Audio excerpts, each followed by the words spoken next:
Good morning, everyone here at the Investing Stuff You Should Know podcast. We have a great guest with us this morning, Jeremy Dwyer.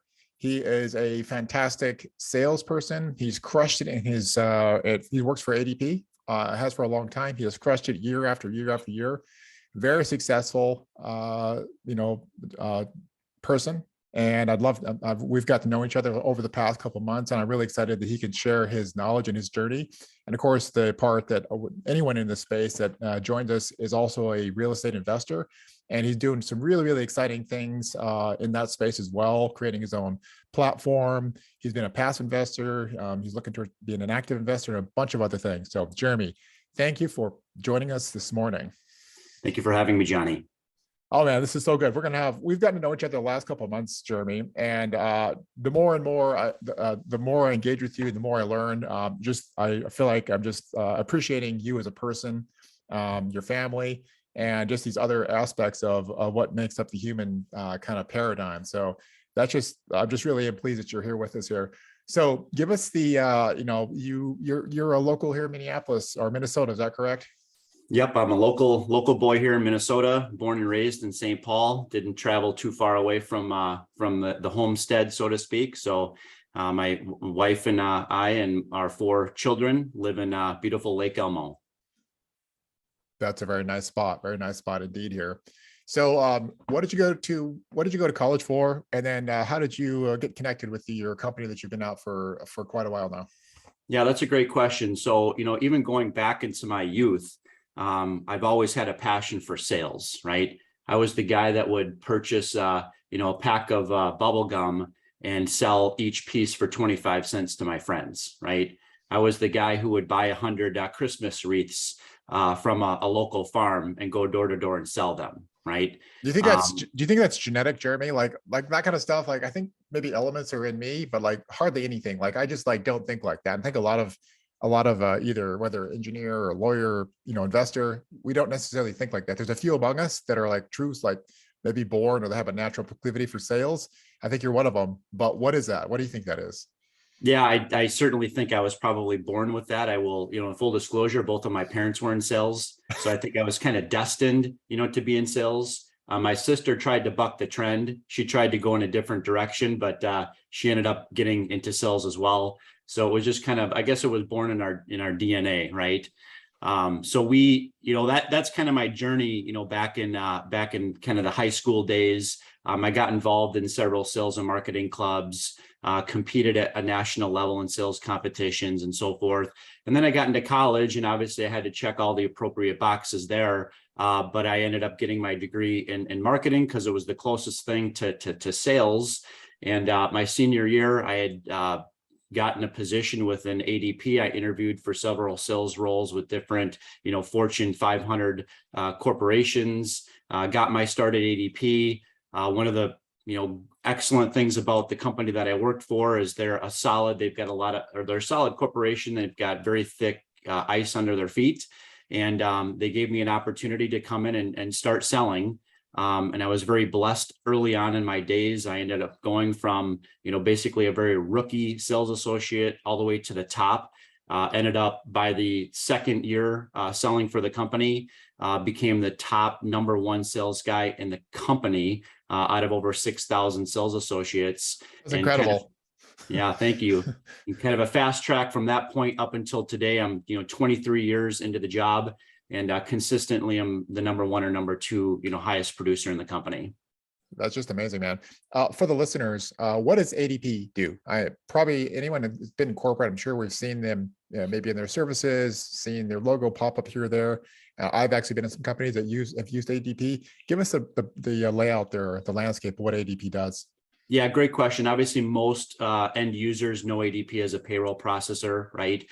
We do quite a bit that supports the back office of a small business, anything from HR support to insurance to time and attendance solutions, really anything that kind of supports that business's back office from a technology perspective. My particular niche is in small business, right? And even further, my particular niche is in the franchising industry. So most of the opportunities that I come across, or that I sell to, I should say, really come out of that franchising space. So I'm partnered with over 100 different franchise brands across the country, and I utilize those partnerships to gain access to the franchise owners that need and use our services. Interesting. So we're talking like McDonald's and Batteries Plus and I don't know, things like that. Yeah, similar brands, not those two in particular, but yeah, absolutely. Franchise brands like Great Clips and Dairy Queen, right? Anytime Fitness. You've obviously heard a few of those brands because they're household names, but Yes. you'd be surprised in the franchising space. There's a brand for everything. Amazing. Pivoting back to what you hit the ground running so hard when you got to ADP, Jeremy. What did you have? Yes, we have some talent, just like anybody in sports or some other endeavor. Oftentimes the people that succeed maybe have some intrinsic or some inherent talent, but that doesn't go anywhere if it just sits there. Like, you have to be hardworking, you have to be driven and dedicated, and these other things to actually, have that, really have that grow and blossom. Did you have mentors? Did you have some people that kind of took you under the wing? Maybe you read some incredible book. What was the kind of the learning process there? You learned fast, obviously, and really took to it. But did you have some help there along the way? Yeah, that's one thing that I would say that is unique about myself, maybe, and what's kind of propelled me to my success is that I'm willing to take help from others, right? I'm willing to search out, mentors in my life. And that really started, back into my very youth days, where I would get to know, guys that are 10 years, 20 years ahead of me, and really kind of use them as a benchmark and a model to where I wanted to go with my own life, right? That manifested itself in college, in my college days as well, and in my very early days at ADP. But I tell other I tell other folks that are really trying to launch into their sales careers that there's a lot of important things that you can learn along your sales journey, but it's incredibly important to make sure that you show up and you're willing to put yourself out there. Okay, all too often people know what the keys are to success, but they're unwilling to really put themselves out there in a way that they can become vulnerable, okay, to build up their network, right? You've heard it, the cliche before, your network is your net worth, right? Yeah. And that really is true, in a professional sales job. I wouldn't be where I am today if it wasn't for the people that I kind of hooked up, my trailer, so to speak, to, right? And kind of, they help carry me along in the journey. Well, I'm going to pause right there, Jeremy. So you said you got to show up. Explain that a little bit. We think we know what it means, but we just throw the word out there. Let's unpack that, because there's some strategic and there's some real nuggets in that, just in that word. Let's go into that word a bit. Yeah, for sure. Yeah, I would say, thank you. I would say, activity and being consistent, right? So, showing up doesn't just necessarily mean showing up, when you feel like it. Okay. Sometimes showing up means you're going to be present. You're going to put in activity, which is ultimately going to lead, to action, and it's going to lead to results. But in order for that to really blossom and grow, you really need to be consistent. It needs to be a daily thing. It needs to be something that the night before you go to bed, knowing what the next day is going to look like, right? Yeah. Not having a blueprint for what tomorrow is going to bring, right? It can be detrimental and can get in the way of a person's ultimate goal and success. What are some techniques you've used to ensure, I don't want to use the word discipline if that's not where we're going with, but ensure, I guess, consistency? Like you mentioned that, use that word a couple of times here. Again, why we're listening to Jeremy here, folks, is because Jeremy has a proven track record. We have, literal expertise verified by others about the kind of results he's seen. So that's why you stop and you listen to their techniques, their methods, their other things that they've developed over the years, and you shut up and listen. So Jeremy, pivoting back to you then, from the audience back to you, what are some techniques or some things you've used to make sure you show up consistently? Again, if the word is discipline, then that's good, but explain that. Yeah, it's a great question. And really it's a daily thing, right? It's a mindset thing. Okay. And the mind needs to be challenged on a daily basis. Okay. There are days where I don't feel like showing up. Okay. There are days that your listeners don't feel like showing up. So for me in particular, in order to make sure that I've got a proper mindset, I really on a daily basis try to absorb content from others. Okay. That could be listening to daily podcasts. That could be, reading books, right, on mindset subject matter, or in my case, passive investing, right, my journey there. So really, I would say more than anything, in order to, execute on the game plan on a daily basis and be consistent with it, you also have to make sure that your mind is in the right space. And oftentimes we can tend to get, down that rabbit trail that kind of leads to either destruction or it leads to inaction, right? And so it's something that, I would encourage your listeners to continue to absorb content, stay sharp, stay focused, right? And know that it's something that they have to work on a daily basis in order to remain consistent, which ultimately drives that action and it drives the results that they're looking for. That's some really good stuff, man. So just personally, and I talk about the things that are personally relevant to me, just so that I can sense that I'm authentic as well. And this whole sales and marketing thing, which is like, as a former engineer, builder, some other things, it's a huge piece as you start a new venture. And of course, no one's going to know about you. No one, even if they do know, they have to be then convinced that you're the right brand, the right team, the right service, the right product for them to, basically spend money on you and transact. So it is extremely relevant. And then, of course, we're gonna touch on something that's this adjacent space that you and I are both in, and that's in the real estate space, the real estate investing space, broadly. So I'm working raising capital. I know you've been a passive investor yourself, so that's, again, I'm just explaining to the audience and for ourselves here. That's why we're talking about this sales thing, the sales and marketing, and how this works. So explain, Jeremy, if you would, for maybe it's a little bit outside what you had to touch on a lot of, what's the marketing. So we always hear the word sales and marketing, so what experience do you have in marketing, if any, and how do those two relate? Yeah, I would say that my experience in marketing is really on the direct sales side. Okay. Less on creating content and creating advertising and things like that, and more on really driving top line growth. Okay.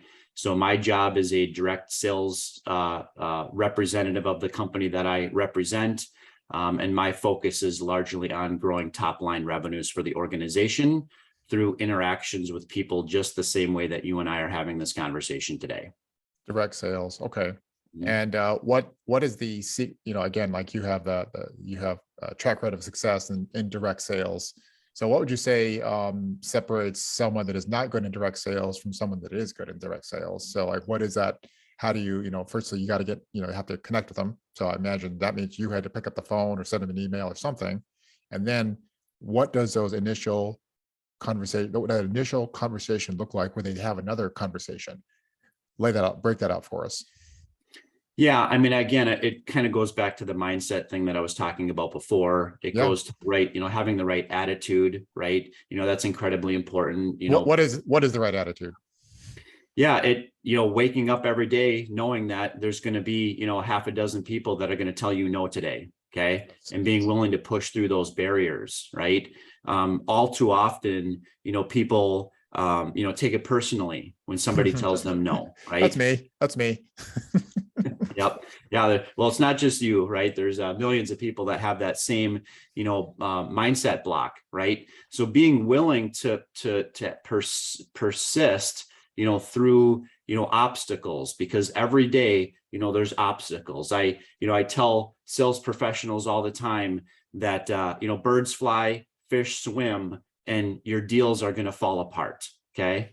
So, what are you willing to do, as a salesperson to really kind of pick up your bootstraps and persist and have enough activity in the pipeline to where, you can receive 6 no's in a day, knowing that you're going to receive a couple of yeses tomorrow.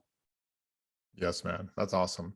And you touch on something else there too. I can imagine that, with that kind of that kind of performance that you have and the record you have in the company, that there's a lot of opportunities or requests, depending as to how you visualize yourself for mentoring, junior colleagues and other people that are, could be maybe even older, maybe been at the space longer, but you have more success, you've had more success.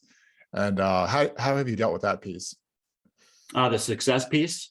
Well, actually, the requests, I'm guessing here, requests for mentoring and training and that type of stuff. How have you, what kind of counsel do you give people that need it? Yeah, that's a great question. So I've got a couple of folks that I do mentor on a regular basis. Obviously, I've got, literal thousands of people that, I've been blessed with, honestly, to be standing up for me every year at the annual President's Club trip, for the number one guy in the country in the company, right? So that's been, really exciting. And oftentimes they want to engage with me. And it's difficult to be able to engage with everybody, right? Yes. Because I can't have one-on-one conversations with 1,000, people that want to pick my brain, so to speak, right? Yeah. So I've really been trying to, as best as I can, put myself out there on social channels like LinkedIn, for example, just to really try to challenge the way that people think, right? And I'm followed by, literal thousands of people on LinkedIn. Yeah. And I see that as a for good reason. For good reason.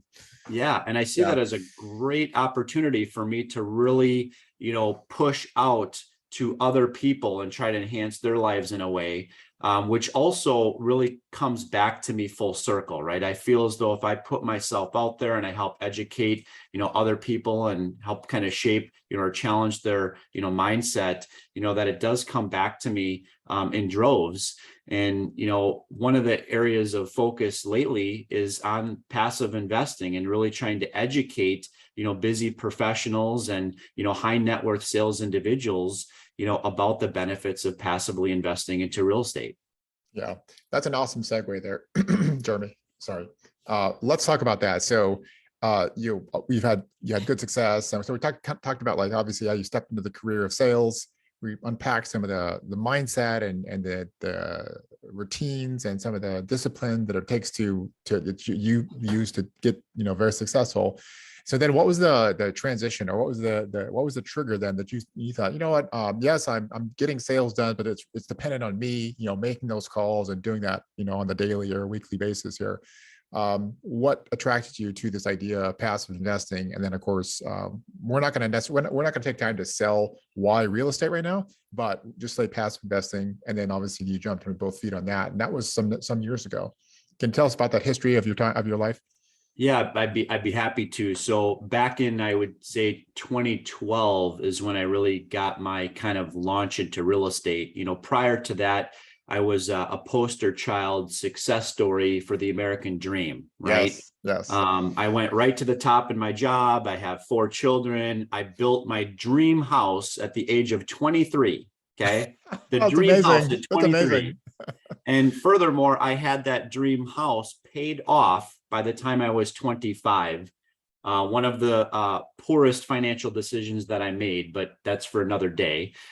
So by age 25, right? My house is paid off. I'm maxing out on my 401k every year. I'm maxing out on the company stock purchase plan. I'm throwing all of my excess cash into certificates of deposit and money market funds, and, trying my game at the, gambling casino, otherwise known as Wall Street investing. So I did that, right? And then in 2012, I decided that I wanted to get into the real estate game. So in 2012, we bought our first couple of single family homes that we fixed and we flipped. Okay.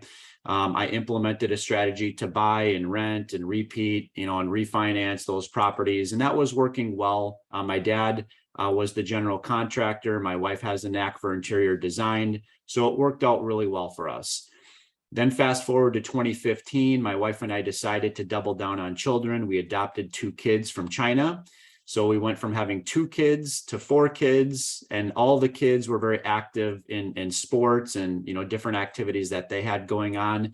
And the active real estate side of fixing and flipping homes was a second full-time job for us, right? Yeah, it is. Yeah.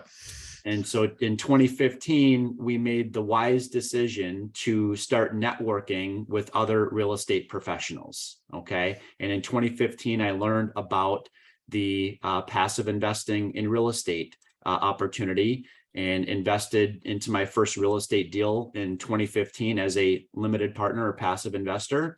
It was one of those times in my life where I knew very little about passive investing in real estate, but I had learned from another individual who was on a syndication team about the benefits. And so I told my wife at that time, I literally, held my breath, plugged my nose, and sent my wire transfer in, right? That was 2015. Now, fast forward to today, I'm an active investor in 16 different passive investments as a limited partner, and have no plans on stopping, right? It's been an incredible journey. I've seen my passive income stream exceed 6 figures. So that's incredible. Yeah. Folks like to refer to it as mailbox money. And yes, in fact, it is mailbox money. And so I make more than 6 figures a year as a passive investor, doing literally nothing for it. Let's talk about a part in that story, Jeremy, that many have reluctance to. And this is a lot of the folks that I engage with, as well as professionals that are successful. They perhaps are senior managers, they're, pick your age, mid 40s to 50s, could be, different, whatever people are, but that's oftentimes that's the case. And maybe they want to diversify out of the stock market. And there's a key juncture that you said there. And I was also the same way when I did my first passive investment a couple of years ago as well, is I don't know enough, but I need to take some action as a passive investor, because we both know there is probably 40,000 podcasts and, 10,000 pages on a book, and, all the newsletters and lots of subscriptions we could get out there. But at what point do you say enough and you go ahead and make that passive investment? Walk us through the details and the evaluation process that you went through at that time to go ahead and make that decision to invest passively. Your first one, that's a big one for a lot of people.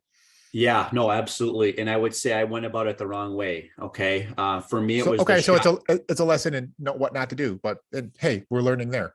Yeah, absolutely. So I would say that I did my first passive investment using the shotgun approach, right?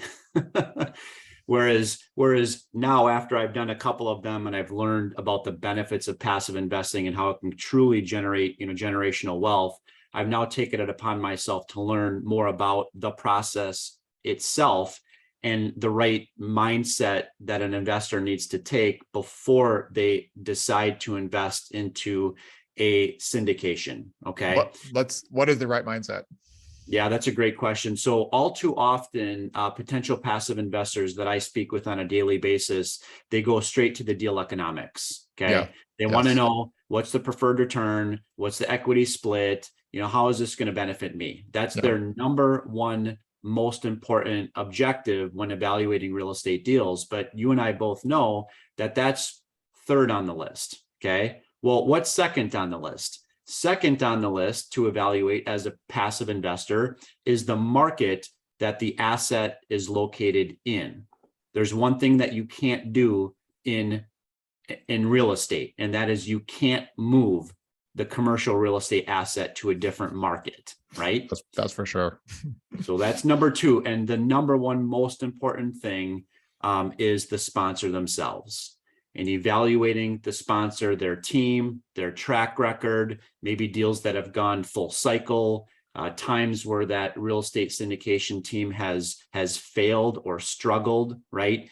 How have they dealt with adversity? How have they communicated that adversity back to their passive investors that were passively invested into that particular, real estate asset? So incredibly important that passive investors not focus in on the deal economics, because every syndication team is going to tell you about the same thing. Okay. But it really comes down to, who that sponsor is, what team or people have they surrounded themselves with. And you have to get to the point where you know the team well enough, you like the team well enough, and certainly you trust the team well enough to help preserve your capital and ultimately hit the projections that the team is hoping to get out of that asset. That's such a wonderful breakdown, Jeremy, of not to sound full of ourselves, but that more sophisticated and more nuanced approach. I think maybe we just glom on to the economics because like, oh, it's like, oh, I'm a stock market wizard. I'm smart. What's the numbers? What's the IRR? What's the return? All this, that, and the other. And we know we learned ourselves, and we've learned from people much smarter than you or I, that this is how the smart people do this. And that's, like you said, number one, sponsor, number two, the market, and then third, the economics. Now, all those things have to stack up to some degree. There has to be integrity, and the whole thing has to make sense. But that is a much, much more reassuring and intelligent way of deciding when, who, and how to where to partner with on a particular deal. Why do you think that is that we could go right to those economics? We jump the list down, just go right to the third one, and then we suffer the hell after the words like they don't communicate and they're the wrong market and all this kind of stuff. Why do you think we just go there? Indoctrination. Sure. And in all fairness, think about most people, their knowledge and understanding of investing is what they've learned from their parents, okay, what they've learned through the education system, or what they've learned through what their financial advisor tells them to do, okay? All right, so neither one of those three are educating potential investors on the benefits of passive real estate investing, right? In fact, not to bust on the financial advisors too hard here, but they don't want you to invest passively into real estate syndications, right? They get paid a fee to manage the assets that you have with them, right? Yes. And so that's most people's perception of investing is really tied to the public equity markets, okay? Or the shiny new object, whether that's a cryptocurrency, or something, that's an alternative investment class. When it comes to real estate investing, most of the time you need to network your way into that opportunity, right? Because in real estate investing, most offerings that are available for passive investors to invest into, there needs to have been a relationship previously between the syndication team and the potential passive investor, right? Oh, he's dropping big words here, folks. Syndication, what does that mean? I can't think of anybody better than Johnny to explain that.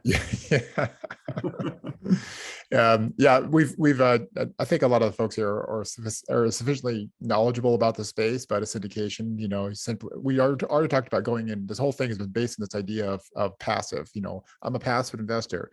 Well, that means that there's probably an active investor, and typically that's a smaller team, a core team that has found the deal, is leading the deal, is financing, setting up the financing, and then they invite passive investors to say, hey, would you like to invest in this security? And simply just place capital, and the GP or the general partners take all the slings and the arrows and the hassles and the headache and the heartburn. They are compensated normally if the deal goes well for that, but not always, because sometimes the deals go sideways, but typically the deals go fairly well.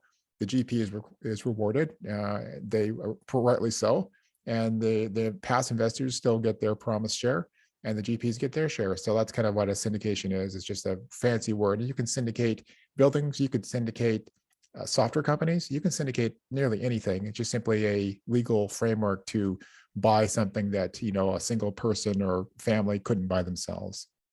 Yep, great summary. So that's so good, man. I had an awesome question as you were talking there about as you were breaking down the three pieces there. So kind of high level here as we take toward the tail end of our conversation here, and that is this wonderful journey. So we started out, we had success in the corporate world. We found essentially we needed to place this extra capital that we were generating from the success in our job. And then at this tail end of this career, because of the success and the really kind of the energy that you found from real estate investing, we're talking about passive and active and this different stuff, just real estate investing to be a very exciting spot. Very, you can do a lot of good. You can help a lot of people. You can make returns for you and your partners, things like that. Towards the tail end here, after 10 years in the space here, you have found the more, maybe the more active side, getting, perhaps seeing the end of the corporate life and seeing, this next stage more, maybe more fully or entirely in the real estate side. Explain this second wave, this another transition that you see maybe coming up soon here. Yeah, thank you for asking that question. So yeah, I would say that I'm literally investing my way out of the 9 to 5. Okay. I love that. I'm investing my way out of the dependence on the W-2, right? And because I've seen how much that has transformed my own life and my ability to now stop trading time for money and spending more time with my family and my 4 growing children, right? Because I've seen how big of an impact that has had on my own personal life, it has made me want to share my story with others, right? And a big part of that, sharing my story, is also encouraging those busy professionals that are looking to do the same thing about the benefits of passively investing in real estate, right? So I am also on the verge of launching my own capital raising business to help busy professionals learn about the benefits of passive investing in real estate. And I've just, again, I want to share my story with other people, which by me sharing my story with other people is now enabling me to further escape the 9 to 5, to further escape the dependence on the W-2, and really make my, I'll say my slow transition, into active investing in real estate. And really the area that I can support the industry the most is really on finding capital, for future real estate syndications. Really good, man. So two thoughts there. Somebody, maybe the cynic or the critic would say, well, you're trading your W-2, your 9 to 5 for quote active investing.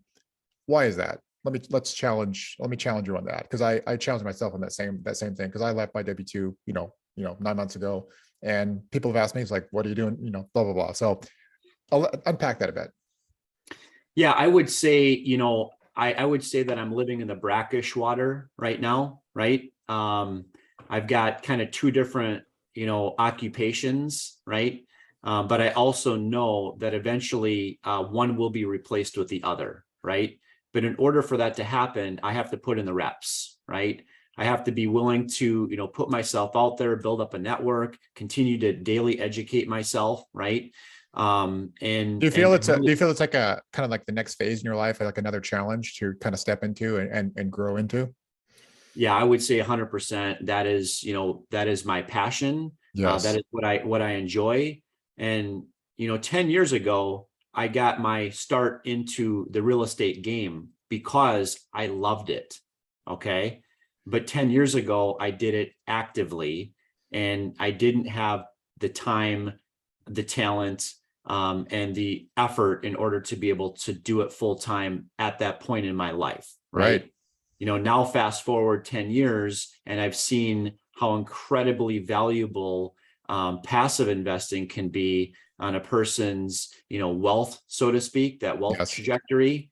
And that's really what's gotten me to the point where I'm today, where I'm so passionate about real estate investing. I'm so passionate about helping others, on their journeys to replace the 9 to 5, that's ultimately where, I will end up someday. But for the time being, I'm going to continue to put in those reps and to continue to build up that network.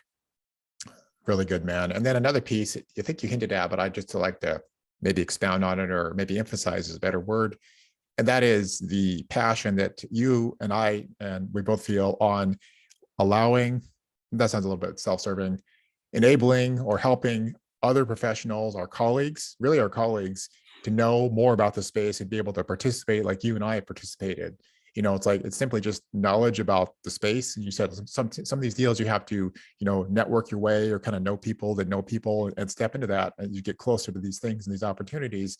And I'm really passionate about, allowing people or telling people that there's other opportunities besides Wall Street and, stocks and bonds, whatever, your traditional 401k, things like that. Like there's other asset class that's extremely, extremely powerful.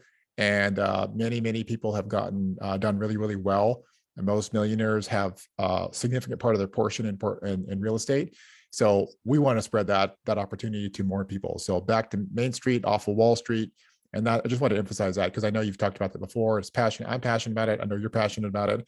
And we're just simply like evangelizing, essentially, if you would, on LinkedIn and our own networks. Like, hey, this is a fantastic opportunity, and we believe in it so much. Like, I left my job to do this full time. So, and Yeah. I know you're maybe heading in some direction like that as well.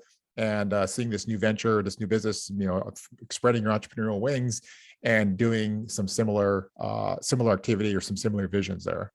Yeah, no, absolutely. And I would say that the conversations that I have with potential investors every day, I would say that the ground is incredibly fertile right now.